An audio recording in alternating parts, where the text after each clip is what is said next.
Hi everyone, welcome back to CricketBatInfo. Today we'll be having a look at a GN Ultra. It's a pretty basic seconds one, so we'll be having a look also whether knocking can improve the ping, so stick around.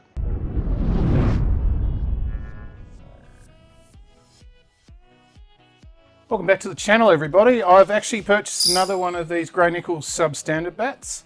It's an Ultra 800 shape. So let's talk a little bit about the bat. So it's not as big as the Atomic that I've reviewed previously, and you can see that review up in the top corner here. What we have here is a slightly different bat. I'm starting to realise that these substandard bats, it's really a bit of a lucky dip what you're going to get. This is the Ultra shape. I have seen other Ultras that have been purchased. It's a bit of a game really on the Discord servers who gets what, because there's been a few purchases of these. I think I've actually got probably the worst example specs wise, but we'll go through that. So what we've got here is an Ultra. It's got 2.8 was what I ordered, and the weight is,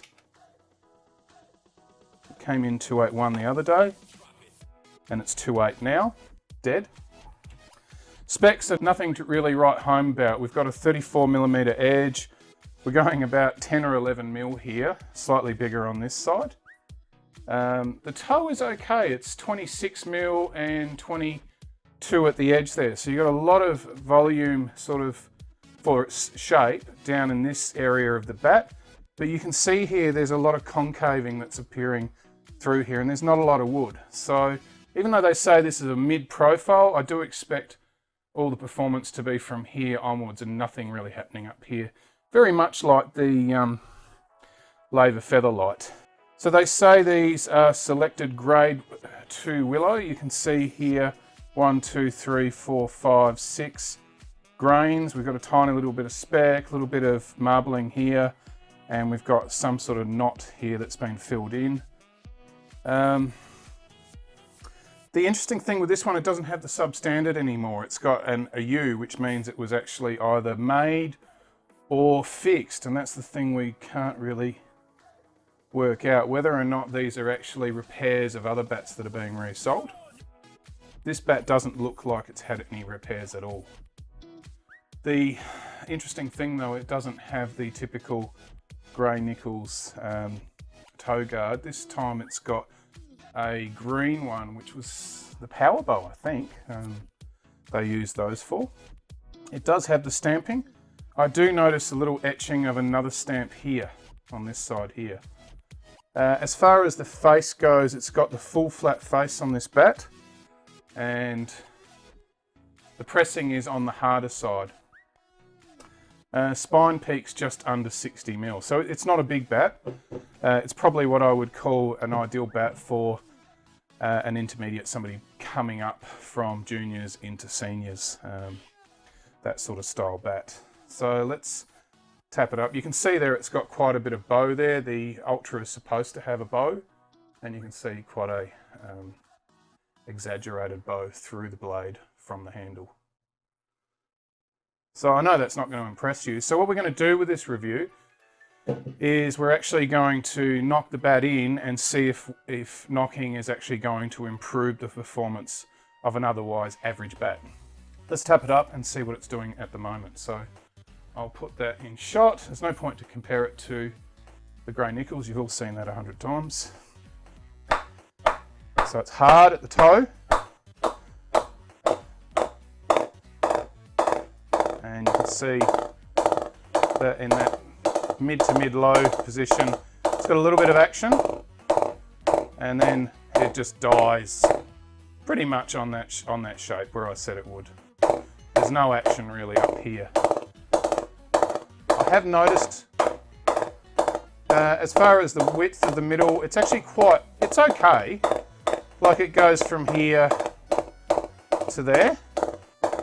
But look, it's not pinging like a $1,000 bat, and I don't think you should actually think that you're going to get that sort of performance out of this style bat. But one thing you are getting with these seconds is you're not getting the scuff sheet on. So you can actually oil it and knock it in properly. So that's exactly what we're going to do. You've seen my process before. I'll put a link to it up in the corner here. Okay, so I've shown you this process before. I'm going to use my attempt at bleached oil. And I'm just going to put about 20 centimeters on. I'll just make sure that's loose. So I'm going to put about the equivalent of a 20-cent piece. Okay, so that's as much as I'm going to oil the bat with right there. I'm going to spread that out with my fingers. Otherwise, with the cloth, you're going to lose some of it. There's no point wasting it. I'm going to go in between this area here because I'm going to roll up through here. Because balls actually do hit up here.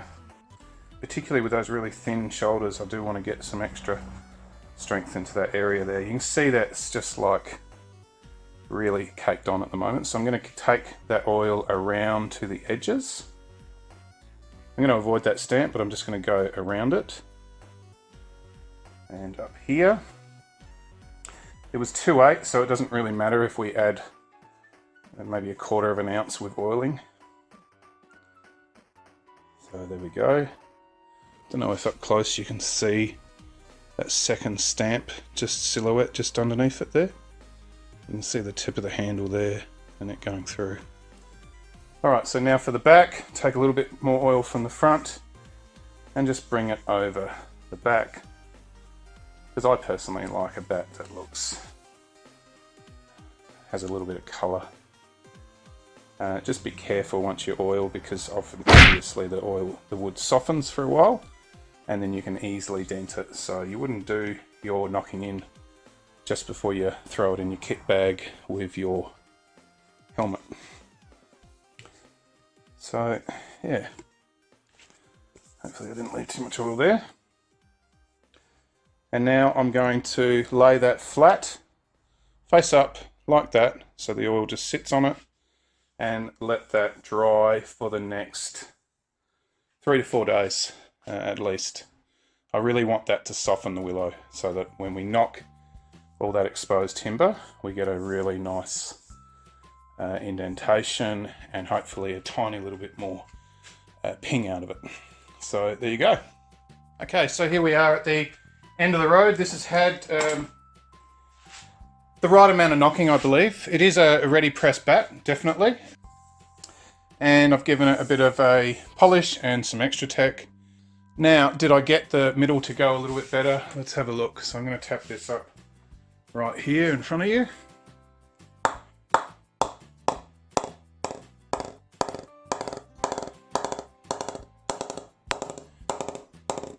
Response is pretty good there. And off center. And it goes a bit mid-low, but I don't think it's going to get any bigger than what you see because of that shape. So it's nice and full. You get a wider middle, but yeah, it's not like the top flight willow. And quite frankly, you know, when you pay, you know, 150 bucks, what do you expect? Let's bring in the Atomic. So this one's got a lot bigger edges, a lot more concaving, as you can see there. Also knocked. This one's probably had a little bit more knocking.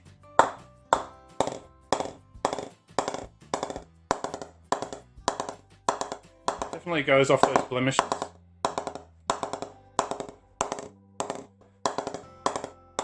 Probably argue that one's maybe a little bit better. And the thing is that although they're slightly different shapes, one's got bigger edges than the other,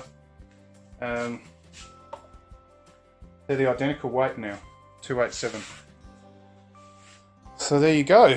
That's my experience with these bats that are deemed seconds. I don't personally think there's anything wrong with them, and they're perfectly fine for an amateur cricket. This one here I'd probably say would be good for a junior transitioning to a senior bat. Pickup is really nice on it. This one's fine for a senior. Here you're going to have pretty much the same sort of sweet spot as this one. There's not really a lot of difference. That sweet spot is very much defined by the pressing. That's my little experiment. You can draw from that what your conclusions are. Thanks for watching the video. If you enjoy what I do, please subscribe to the channel. I'll leave any links that I've mentioned in the description, as well as any other things that you may be interested in. See you next time.